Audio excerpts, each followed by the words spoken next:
नमस्कार दोस्तों, SRH कहानियां में आप सभी का स्वागत है। हम एक नई सीरीज भगवत गीता की आप सभी के लिए लेकर आए हैं। इसमें भगवत गीता के सभी श्लोकों का हिंदी में समीक्षा सहित वर्णन करेंगे।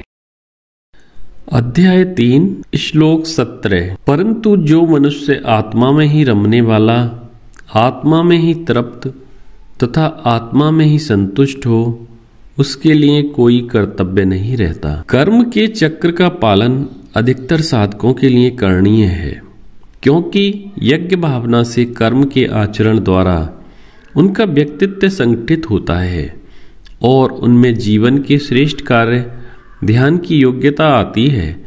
निस्वार्थ कर्म के द्वारा प्राप्त अंतःकरण की शुद्धि एवं एकाग्रता का उपयोग जब निधिध्यासन में किया जाता है, तब साधक अहंकार के परे अपने शुद्ध आत्म स्वरूप की अनुभूति प्राप्त करता है। पूर्णत्व प्राप्त ऐसे सिद्ध पुरुष के लिए कर्म की चित्त शुद्धि के साधन के रूप में कोई आवश्यकता नहीं रहती, वरन कर्म तो उसके ईश्वर साक्षात्कार की अभिव्यक्ति मात्र होते हैं। यह एक सुविदित तथ्य है कि तृप्ति एवं संतोष के लिए ही हम कर्म में प्रवृत्त रहते हैं। तृप्ति और संतोष मानो जीवन रथ के दो चक्र हैं। इन दोनों की प्राप्ति के लिए ही हम धन का अर्जन, रक्षण, परिग्रह और व्यय करने में व्यस्त रहते हैं।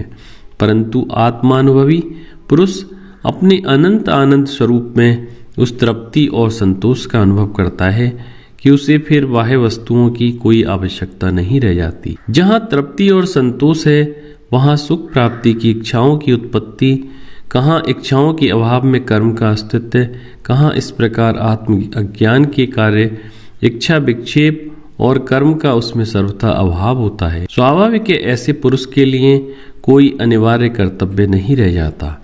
सभी कर्मों का प्रयोजन उसमें पूर्ण हो जाता है।